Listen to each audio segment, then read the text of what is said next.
Welcome to All Things Policy, a daily podcast supported by Pragati, a flagship media initiative of the Takshashila Institution.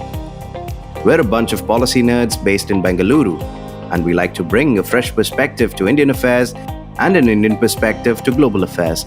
So grab a cup of coffee, sit back, and join us for today's chat. Hello and welcome to All Things Policy. I'm Manoj Kewalramani, and today I have with me my two colleagues Anushka Saxena and Amit Kumar, and we're going to be talking about recent developments within China with regard to raids being conducted on Western consultancy firms which are supposed to be there to carry out due diligence for investors, for businesses, and suddenly over the last few weeks, there have been a range of such investigations, raids against some of these consultancy firms. So we'll first try and understand what exactly is happening, because there's a lot of chaos and a lot of noise. And then we'll try and go a little bit deeper into why this is happening, what are the new rules, what are the new changes in Chinese law. And then we'll talk about whether this makes any sense in terms of Beijing's broader strategy of trying to achieve development. So again, I've got Amit and Anushka with me to discuss this, and they've been following these stories quite dedicatedly. I would recommend you check out the Eye on China newsletter, which they are spearheading, which covers all of this on a weekly basis. So Amit, Anushka, welcome to this conversation. Thank you, Manoj. Thank you so much. All right. So I want to throw this first to you. I mean, I've not really followed this story with as much detail over the last few days. I was just struck with CCTV covering this Capvision raid. What exactly has happened and what exactly does Capvision do, and which are the other companies that have been caught up in this? Yeah, thank you, Manoj. So Capvision is a domestic consultancy firm based in Shanghai. And what it essentially does, it plays the role of an intermediary. And what it does basically is that it connects a whole range of its clients, mostly overseas clients, to the domestic experts. I mean, and the Chinese put the numbers of the experts, domestic experts, in the range of around 30,000. And what they do is they essentially aid their clients, which are mostly foreign clients, into the kind of operations and the information that they might need in terms of the transaction of business that they might be doing and or might be collaborating with domestic firms. So Capvision kind of facilitates this arrangement where a range of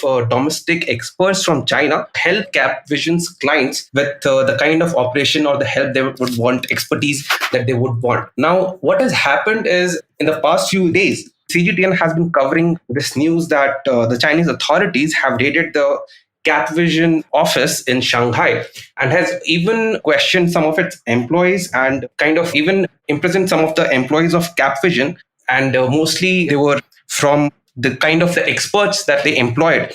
And they were accused of charges that in the operation that Capvision facilitated, what they have done is that they have traded some trade secrets with relation to weaponology and supply chain and other trade secrets and national security, which China perceives would hamper or jeopardize their national security. And this is what has been going on. And this is all what the first is all about. This is really interesting that they have, because it sounds like perfectly sensible, legitimate business where you're trying to make sense of what is a somewhat opaque policy environment. And you're trying to connect people.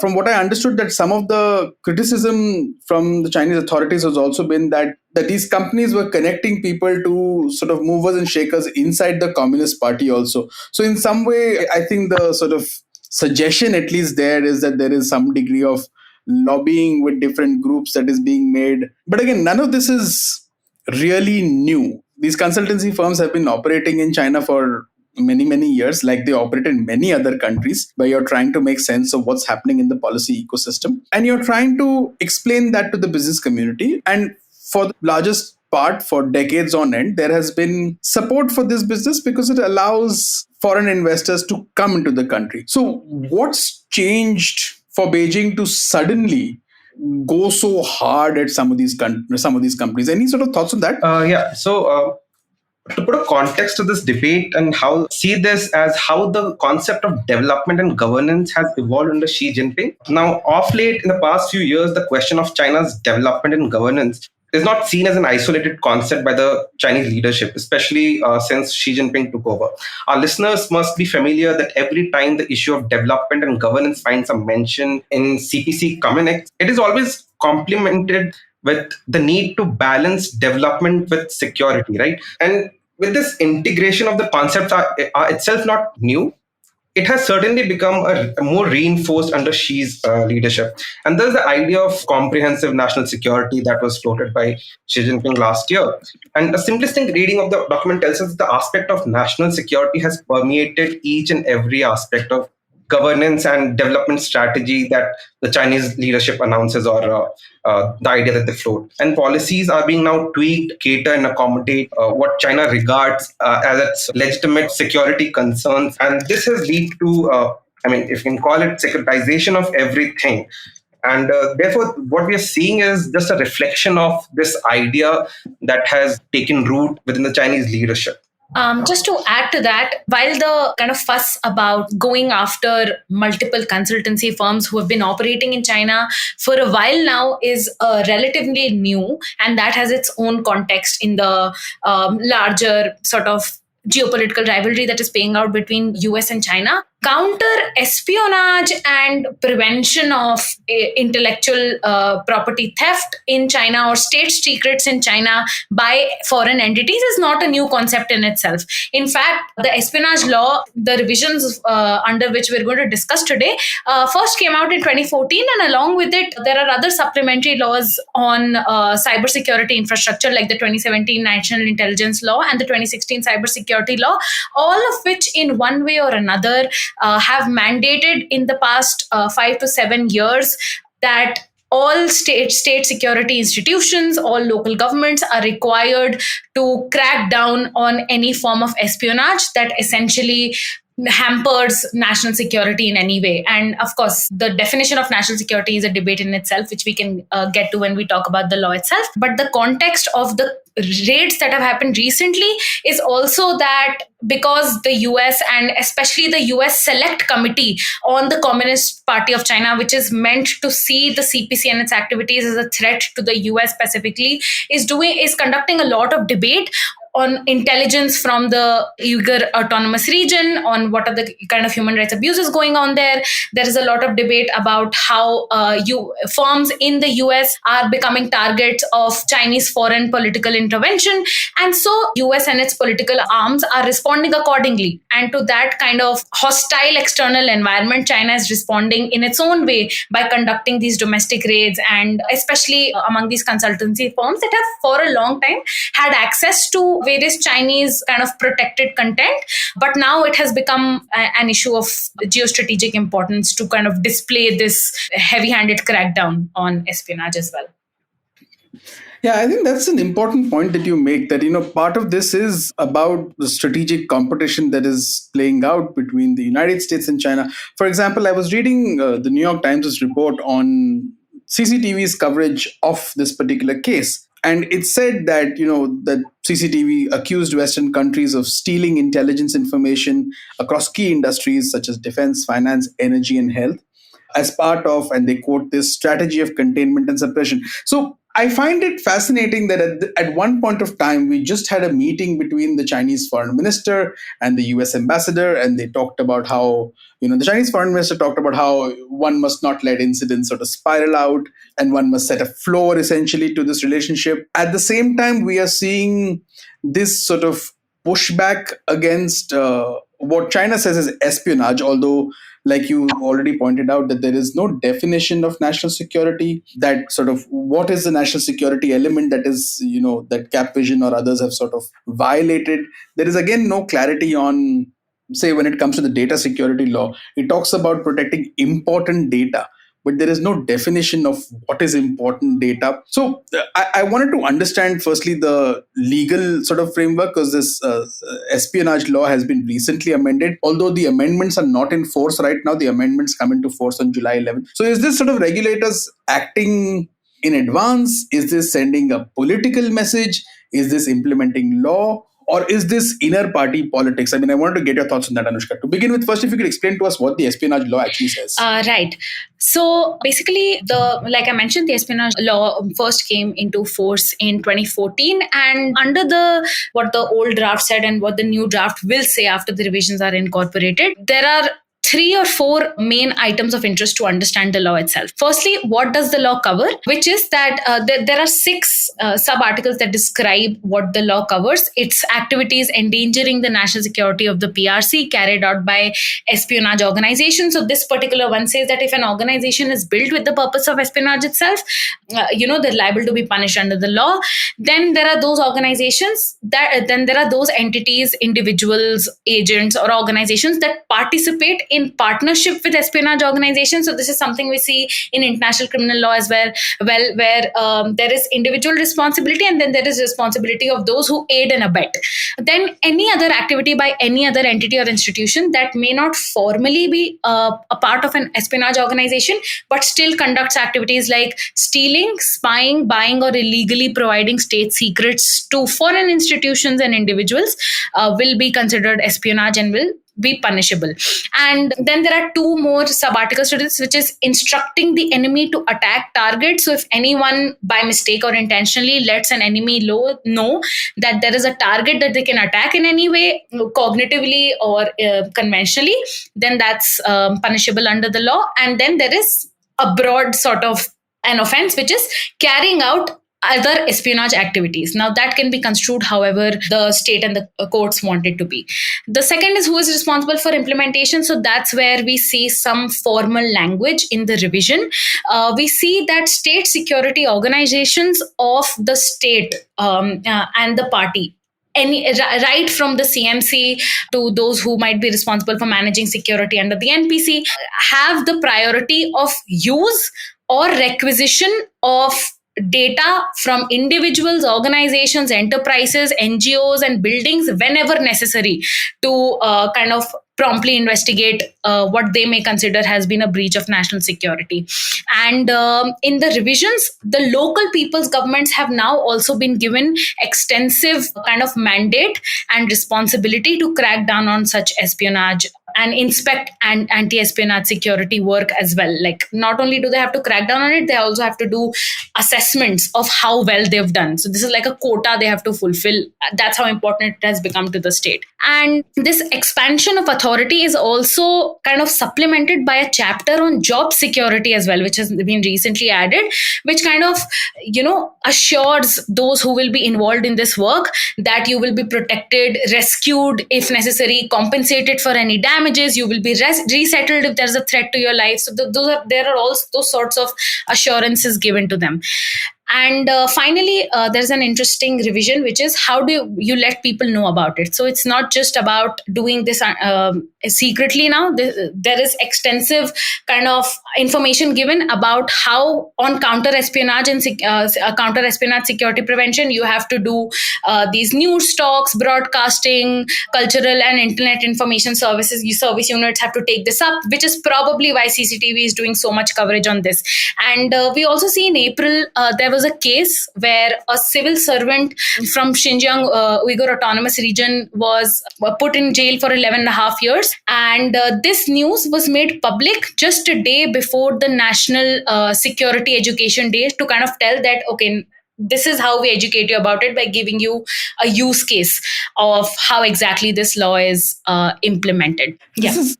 This is in some ways, it's such a broad scope of, that this law covers. I mean, to the extent that even talking to people can be treated as a criminal offense. I mean, from what I understand, there is a senior Chinese editor who has been detained for apparently having contacts with the Japanese, having met with a Japanese diplomat and for his contacts with Americans and Japanese, and he has been accused of spying. Likewise, now for at least more than a couple of years, you've had, in 2020, I think Cheng Lei, an Australian national, was a reporter and anchor with CGTN, a former colleague of mine who's been detained again on endangering national security. Again, no details on what she's done. A Bloomberg journalist, Hayes Fan, was in custody for quite some time. I think she's now been released on bail.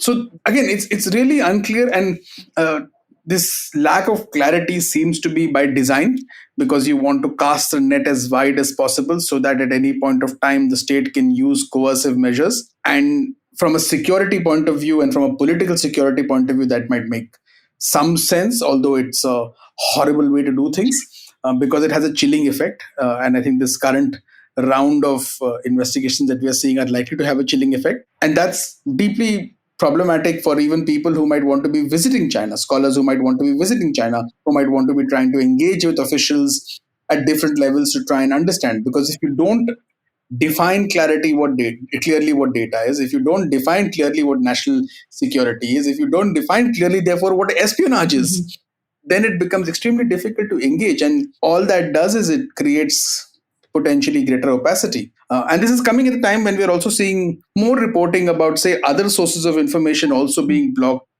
Some major Chinese firms, CNKI, which is a scholarly network of, database of papers, access to that has been limited. There have been other instances where, say, companies which provide financial information, corporate information, those access to their databases apparently has been restricted. And there was also a report in the Wall Street Journal that some of these restrictions are a product of concern in Beijing with regard to open source research being done by think tanks, which have perhaps fed into toughening of American policy. So, but in the net, I mean, it sounds like quite a counterproductive move when you see the Chinese foreign minister right now, who's been in Berlin, talking about things like China will create a market-oriented, law-based international business environment for you to invest in foreign business. So I get the security paranoia of the Communist Party. But what is the impact of all this on development? Right. So, as you rightly pointed out, this has a security aspect, but I do think that this is going to have a very wide impact on the kind of business environment, especially for the foreign entities. And there are 3 to 4 broad points that I could think of. So going ahead, I think foreign and domestic firms will equally be targeted. So initially, the observers were under the impression that the series of crackdown, which we saw against Bain Co. and then previously against Micron, and again a Japanese drug company employer was detained. So initially, the impression was the crackdowns were mostly to target these foreign firms. But with the example of now that we have of Capvision that worked as an intermediary, this tells us, I mean, it suggests to me that the target of these crackdowns, especially after this revision of counter-espionage law, will not solely be limited to foreign firms, and both domestic and foreign firms will be equally targeted. And this also gives me a sense that China is possibly, as you said, was paranoid of losing control over key information and to foreign entities that might jeopardize their security. Secondly, all those entities that deal in consultancy and due diligence, now they'll be affected primarily, because they deal in data access and transfer. And as we saw in the case of Bain Co. and Capvision. Thirdly, joint ventures involving domestic entities and foreign entities will also be affected, as their operations requires constant sharing of data for accounting and trade purposes. And therefore, we'll also see going ahead, new mergers and acquisitions operations will become more and more difficult, as they also rely on sharing of transparent data related to operations and functions, and for such an arrangement to reach, right? So cooperation between foreign and domestic firms will be under greater scrutiny. And I think the effect will, maybe it will be more pronounced in tech sector, as there are several Chinese domestic companies that operate under this joint venture arrangement with foreign firms. And it would impact China's objectives in the tech sector, which I think goes contrary to what they intend to achieve. And and even trading firms, right? They'll be subject to great increased scrutiny with respect to the kind of data that share with their trading partners, especially when there is no clarity on the kind of data that could be regarded as espionage, and what the definition of national security itself means and what China perceives it. Stay tuned to All Things Policy. We'll be right back after a short commercial break.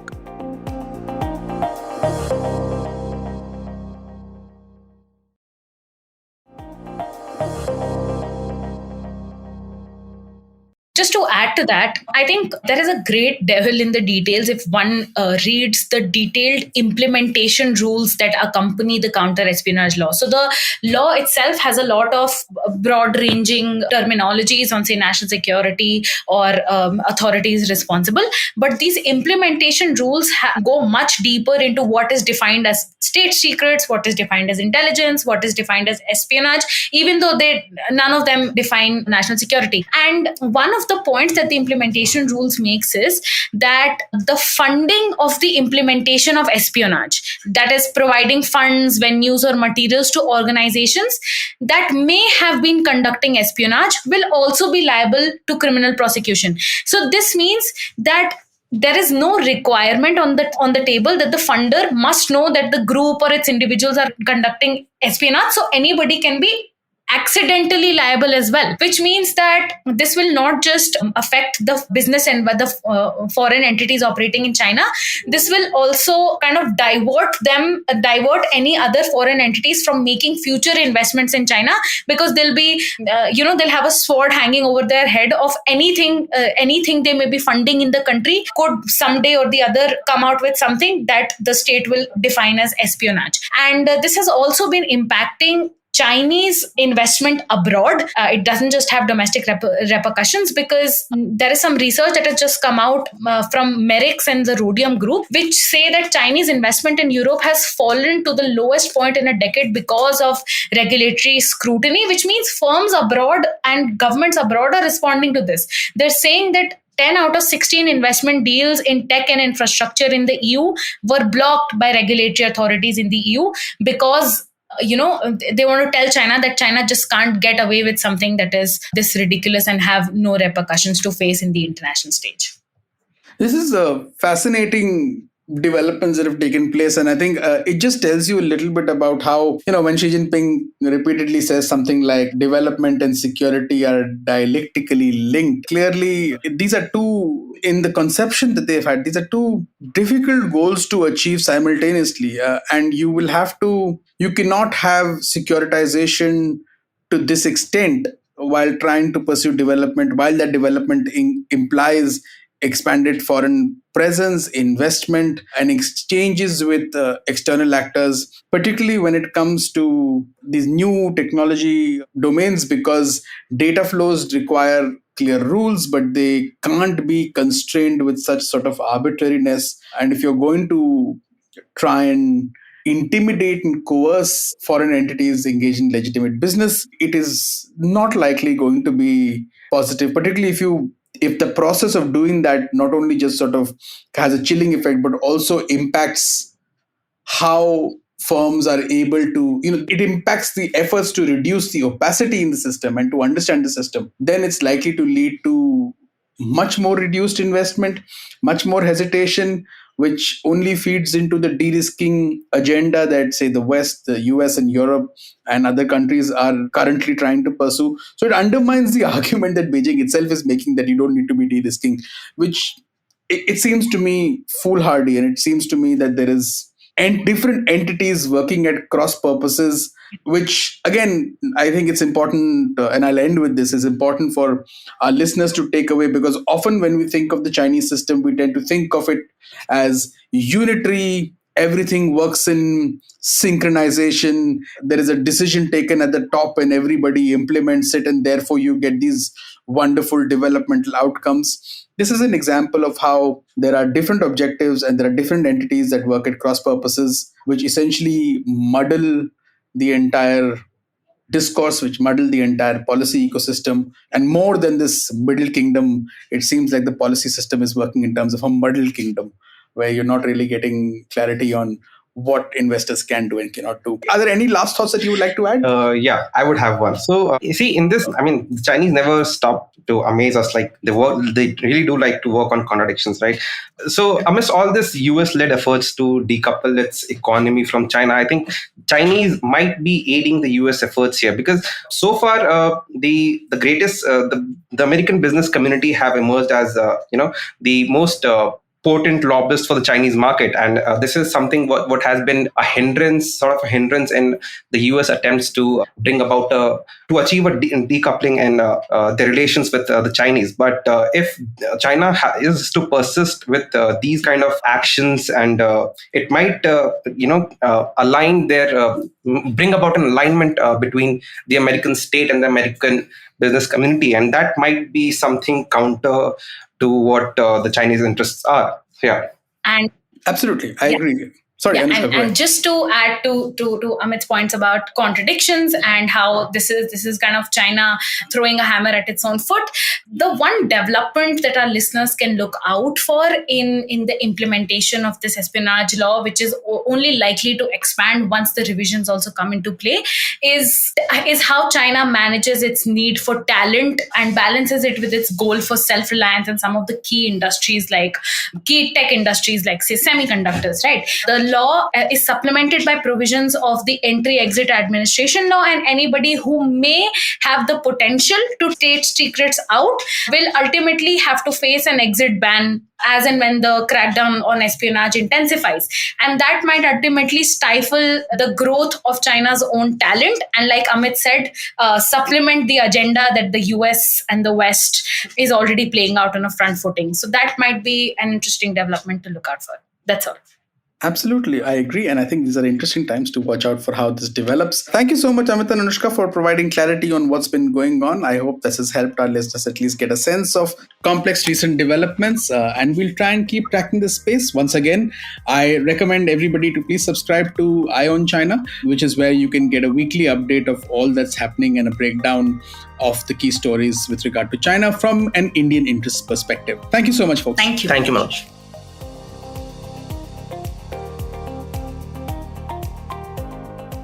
If you liked our show, don't forget to check out other interesting podcasts on the IVM network. You can tune into them on the IVM Podcast app, ivmpodcast.com, or wherever you listen to your podcasts. You can also follow IVM on social media. The handle is @IVM Podcasts on Twitter, Facebook, and Instagram. And hey, if you'd like to dive into Takshashila's research on technology, strategy, and economic affairs, check us out at our Twitter handle @Takshashila INST or our website takshashila.org.in.